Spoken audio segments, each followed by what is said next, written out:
नमस्कार, सुप्रभात। तो चलिए शुरू करते हैं अपने फिजिकल केमिस्ट्री के अगले टॉपिक को, जो एग्जाम में 100% आएगा ही आएगा, और अगर नहीं आएगा तो मैं ड्रॉप ले लूँगा। नाम बदलने में क्या रखा है, ड्रॉप ले लूँगा। नाम बदलने में ज़्यादा झंझट है। तो देखो, अगला टॉपिक जो है वो है बैरोमेट्रिक डिस्ट्रीब्यूशन। बैरोमेट्रिक डिस्ट्रीब्यूशन, देखो थोड़ा बहुत कंटेक्स्ट दे देता हूँ मैं तुम्हें। बैरोमेट्रिक डिस्ट्रीब्यूशन का मतलब है बैरोमीटर। बैरोमीटर यानी कि जो प्रेशर नापता है। सो कहने का अर्थ ये है, change in pressure with height. Change in pressure of gas with height. सीधी सी बात है, हमें पता है हाइट बढ़ती है तो प्रेशर चेंज होता है। लाइक हाइट अगर बढ़ेगी तो प्रेशर गिरेगा। ठीक है, अब इसी चीज़ को हमें प्रूव करना है। प्रूफ करने में क्या है, देखो तुम जो इसको चीज़ को प्रूफ करेंगे ना, वो टोटल 4 स्टेप्स में करेंगे। सबसे पहला स्टेप क्या है? सबसे पहला स्टेप है हमारे पास वेट बैलेंस। सेकेंड स्टेप में हम यूज़ करेंगे ideal gas equation. Third step में हम यूज़ करेंगे सब्सटीट्यूशन। और फोर्थ स्टेप में हम करेंगे इंटीग्रेशन। इंटीग्रेशन सुनकर डरना मत, क्योंकि हमें कॉपी पेस्ट करना है स्टेप्स को, हमें खुद से बैठ के वहाँ पे मैनुअली इंटीग्रेट नहीं करना। तो प्लीज़ मेरे साथ बने रहें और मज़ा ले इस वीडियो का। ये सब चीज़ें मैंने बस तुम्हें कंटेक्स्ट के लिए बताई है, एग्जाम में मतलब क्या जाना, पता चले एग्जाम वाले मेरे ऊपर कॉपीराइट मार दे। देखो सबसे पहला स्टेप क्या है, वेट बैलेंस। हम वही करते हैं, वेट बैलेंस। देखो कहने का अर्थ ये है, सबसे पहले इमेजिन करो एक डिब्बा, डिब्बे के अंदर एक और डिब्बा, डिब्बे के अंदर गैस। ये है हमारी आइडियल गैस। ठीक है, ये हमारा डी एच है, like small change of gas, small height in change. और ये जो हमारा टोटल बचा हुआ ना, ये हाइट है। ये सारी चीज़ें हमने एज्यूम कर ली। और ये इस पी प्रेशर पे, मतलब इस गैस का जो करंट प्रेशर है ना, वो पी है। सो हमारे पास जो करंट, थोड़ा ऊपर कर लेता हूँ, जो हमारे पास करंट प्रेशर है वो पी है। थिकनेस ऑफ गैस है, जो गैस कितनी थिक है, लाइक इतने थिकनेस के लेयर में ना, वो थिकनेस ऑफ गैस हमारे पास है delta H. Height of gas कितनी है, हाइट ऑफ गैस वो हमारे पास एच है। मतलब इस कंटेनर के अंदर एच हाइट पे हमारी गैस है, डेल्टा एच की थिकनेस के साथ। समझ रहे होगे तुम। और हमारे पास क्या है, हमारे पास और कुछ भी नहीं है। गजब। तो चलो, जब कुछ नहीं है तो हम उसी से सब कुछ प्रूव करते हैं। देखो, टोटल वेट चेंज, वेट की स्पेलिंग क्या होती है, वेटल change in gas with respect to height.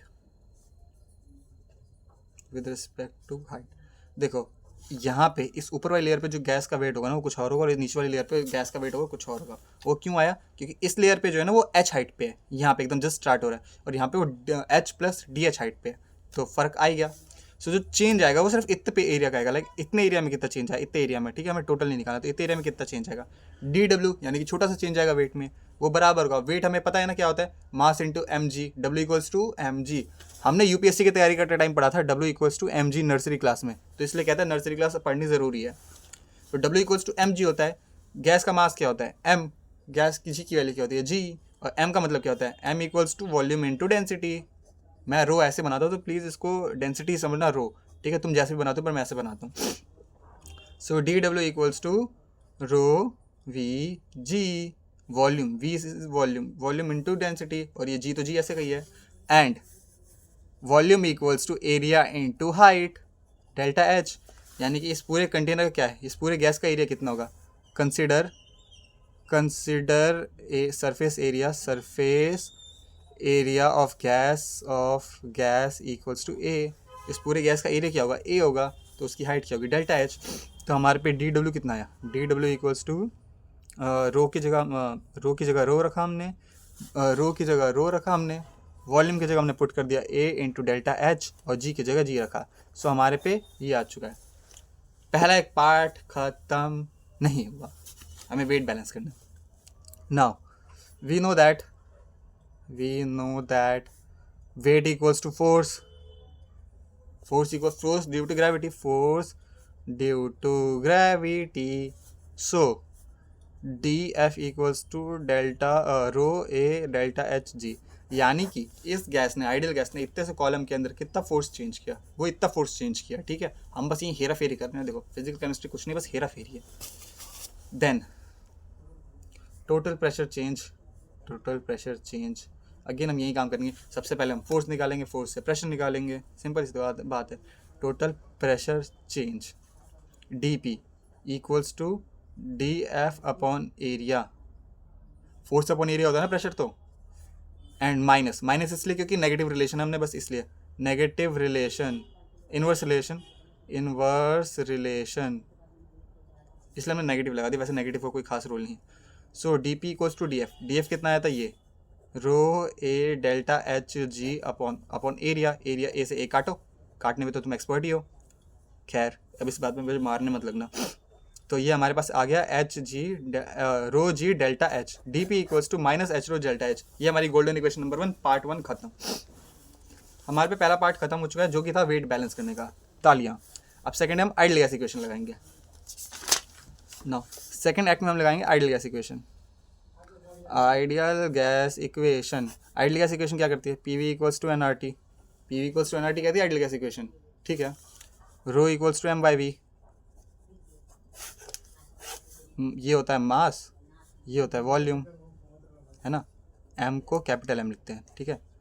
M is capital, M is नहीं स्मॉल एम लिखेंगे, sorry. Ideal gas equation P V equals to N R T होती है, rho equals to M by V होता है, ये होता है mass, ये होता है volume.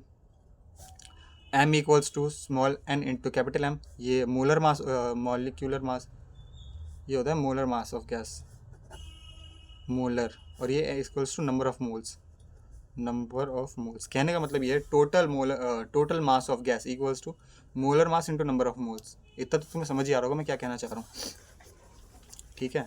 Then rho equals to small N capital N upon में कैपिटल वी, समझे तुम।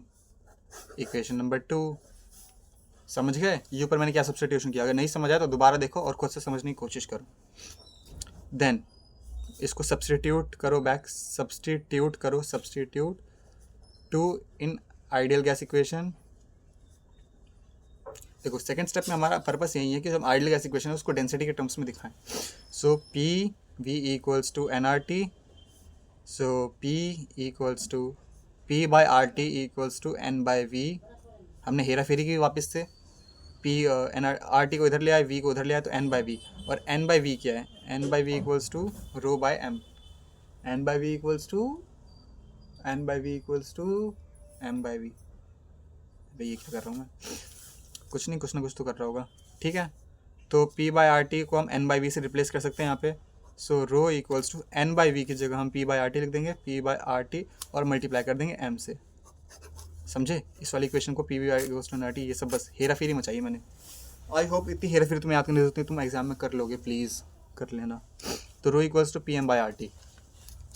तो हमने अपने सेकंड एक्ट हमारा आइडियल गैस इक्वेशन इसको भी खत्म कर दिया। नाउ हमारे पास आता है सब्स्टिट्यूशन, थर्ड एक्ट हमारा आता है सब्स्टिट्यूशन का। सब्स्टिट्यूशन, हमारे पे इक्वेशंस बताऊँ क्या क्या है, हमारे पे 2 इक्वेशंस है। सबसे पहले ये हमारे पे क्या इक्वेशन है, D P equals to minus rho G delta H, है ना, minus rho G delta H, एक ये इक्वेशन है, equation number 1। Also we have rho equals to P M by R T, equation number 2। Now substitute 2 in 1, वापस से substitution करेंगे, third का तो एक्ट का नाम ही सब्स्टिट्यूशन है ना। So D P equals to minus rho की जगह P M by R T लिख देंगे, P M by R T multiply by G delta H, ठीक है, जी डेल्टा एच से मल्टीप्लाई कर देंगे। अब हम क्या करेंगे, डी पी बाई पी करेंगे, D P by P equals to M G delta H by R T, ठीक है, M G by delta H R T. यहाँ तक हम पहुँच गए। नेगेटिव साइन पता नहीं कहाँ लगा, नेगेटिव साइन इधर ही रहने देते हैं, हेरा फेरी मचाई बस अब तक मैंने, ठीक है। अब जैसा कि तुमने यूकेजी क्लास में पढ़ा होगा, M G H equals to potential energy. इस बात को ध्यान रखना, इस बात का यहाँ पे कोई सेंस नहीं है, बट स्टिल तुम ध्यान रखना। तो D P by D P. अब हमारा फोर्थ स्टेप, हमने थर्ड स्टेप यानी कि सब्स्टिट्यूशन भी कंप्लीट कर दिया। अब तक तुम्हें कुछ डिफिकल्ट लगा नहीं ना, ये डिफिकल्ट है ही नहीं। अब हम फोर्थ स्टेप करेंगे इंटीग्रेशन। फोर्थ स्टेप हमारा है इंटीग्रेशन। एग्जाम में ऐसे मत लिख के ना 1 2 3 4 करके, ये बस मैं तुम्हें समझाने के लिए बता रहा हूँ। इंटीग्रेशन हम कैसे करते हैं, इंटीग्रेट बोथ द साइड्स लिख दो बस, integrate both the sides. Integration of D P by P equals to integration of M G delta H by R T, और कैपिटल एम रखना है यहाँ पे, माइनस तो बाहर आ जाएगा। कहाँ से कहाँ तक इंटीग्रेट करोगे, पी जीरो से पी तक, पी जीरो से यहाँ को कहाँ से कहाँ तक करोगे, जीरो से एच तक इंटीग्रेट करोगे, ठीक है। एम जी डी एच को, डेल्टा एच को तुम डी एच लिख सकते हो, डेल्टा एच को डी एच लिख सकते हो इंटीग्रेशन के टाइम पे, ठीक है। तो इसके बाद सॉल्व क्या करोगे, तो इसको लास्ट में फाइनली सॉल्व करोगे ऑन सॉल्विंग। एग्जाम में इंटीग्रेशन करने की जरूरत नहीं है, बस ऑन सॉल्विंग लिख देना ln of p by P naught equals to minus mgh/rt। Delta D H को एच कर दिया, आर टी को आर टी कर दिया, सिंपल, यही तो काम है। एम कांस्टेंट है, जी कांस्टेंट है, आर कांस्टेंट है, टी कांस्टेंट है। हाँ सॉरी, मैंने ये बात तुम्हें बताना भूल गया, ये बैरोमेट्रिक डिस्ट्रीब्यूशन पूरा होता है ना, ये होता है at constant temperature, constant temperature, ठीक है। तो यहाँ पे तुम्हारा एम जी और आर टी कॉन्स्टेंट, तो डी एच का एच हो जाएगा इंटीग्रेशन, डी एच का इंटीग्रेशन होता है एच, तुम्हें पता ही होगा अगर तुमने कभी इंटीग्रेशन किया होगा तो ये सॉल्व होकर ऐसे आ गया। तो अब क्या, ये इक्वेशन एक आ गई, इसको याद रख लो, सॉल्व करने के बाद इसको एल एन में कन्वर्ट कर देना, ठीक है। लाइक इसमें ज़्यादा कुछ है ही नहीं, तुम थोड़ी बहुत इसको रट्टा मार लोगे तो भी तुम्हें आ जाएगा। Then finally p equals to P naught exponential minus mgh/rt। बस लॉग को तुमने लॉग को हटा दिया, एक्सपोनेंशियल लगा दिया, बात खत्म। एक्सपोनेंशियल को हटाने के लिए ये ना, इसके बाद तुम एक लाइन लिख सकते हो, taking then finally taking exponential, taking, यार कैमरे में सही से दिख तो रहा है ना, टेकिंग एक्सपोनेंशियल, एक्सपोनेंशियल लेने के बाद तुम्हारे पास ही आ गया p equals to P naught e के पास माइनस mg/rt। यही तो बैरोमेट्रिक डिस्ट्रीब्यूशन है, प्रूफ्ड। तो दोस्तों हमने बैरोमेट्रिक डिस्ट्रीब्यूशन को प्रूफ कर दिया कि प्रेशर के साथ हाइट के साथ, हाइट के साथ प्रेशर का क्या रिलेशन, लाइक हाइट जैसे जैसे चेंज होगी प्रेशर वैसे वैसे चेंज होगा कांस्टेंट टेम्परेचर पे। समझ गए? तो लाइक करो, शेयर करो, सब्सक्राइब करो और अगली वीडियो का वेट करो। रुको दोस्तों, वीडियो भी खत्म नहीं हुई है, कुछ बातें भी बाकी हैं। जैसे कि हमने किया था ना, p equals to P naught, यानी कि final pressure equals to initial pressure multiply by exponential of this. Similarly तुम लिख क्या होगे, pressure is proportional to density, यानी कि density equals to density naught e की पावर माइनस mgh/rt। खत्म, तुमने दूसरी क्वेश्चन में प्रूफ कर दी। Similarly pressure is proportional to n dash, ये n डैश नाम का कुछ होता है, पता नहीं मुझे क्या होता है, शायद नंबर ऑफ मोल्स होते होंगे, ठीक है, in terms of number density. n dash equals to number density यानी कि total number of molecules per unit volume, ठीक है। तो n dash equals to n dash initial into e की पावर माइनस mgh/rt। ख़त्म, तुमने तीसरी चीज़ भी प्रूफ कर दी। और ये चीज़ हमने थर्ड वाली प्रूफ की ना, इसको हम प्यार से कहते हैं बोल्ट्जमैन डिस्ट्रीब्यूशन। Boltzmann distribution. तो अगर तुम्हारे को न्यूमेरिकल इसमें से कभी आता है तो तुम कर सकते हो, आई होप सॉल्व, ठीक है, तुम समझ गए। अब बोल्ट्जमैन डिस्ट्रीब्यूशन से एक इंपॉर्टेंट न्यूमेरिकल आता है, इंपॉर्टेंट आ सकता है, मतलब ये आएगा n2/n1 इक्वल्स टू ई की पावर माइनस डेल्टा e/rt। यहाँ पे डेल्टा ई क्या है, mg डेल्टा h, बस यही है, ठीक है। तो n2/n1 इक्वल्स टू ई की पावर माइनस mgh/rt। ये चीज़ पक्का एग्जाम में आ सकती है। अगर इसका न्यूमेरिकल PYQ में होगा तो मैं तुम्हें बता दूंगा, अगर नहीं हुआ तो याद कर लो, बस आएगा तो ठीक है, एग्जाम के टाइम पे याद आया तो ठीक है, नहीं याद आया तो कोई दिक्कत नहीं है। देखो फिर ऐसा हो सकता है एक छोटा सा टेम्परेचर का ग्राफ आ जाए। वैसे इसकी एक्सप्लेनेशन और मैथमेटिकल एक्सप्लेनेशन थोड़ी गंदी है, बट मैं दिखा देता हूँ। 3 चीज़ें आ सकती हैं, वेरिएशन ऑफ बैरोमेट्रिक डिस्ट्रीब्यूशन, ठीक है। सबसे पहला विद टेम्परेचर के साथ कैसे वेरी करेगा, देखो एक ग्राफ बनता है इसका प्यारा सा, p/p0 का ग्राफ बनता है h के साथ, ठीक है, मतलब हाइट के साथ p/p0 कैसे चेंज हो रहा है, तो ऐसे ऐसे ऐसे, ठीक है। ये T3 है, ये T2 है, ये T1 है।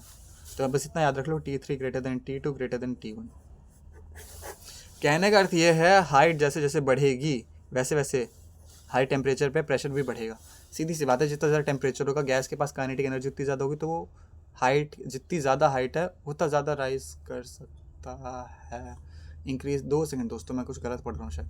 Increase the temperature, slower decrease in pressure with height, atmosphere expands, explanation छोड़ो बाद में करेंगे इसे, इस टॉपिक को स्किप करते हैं।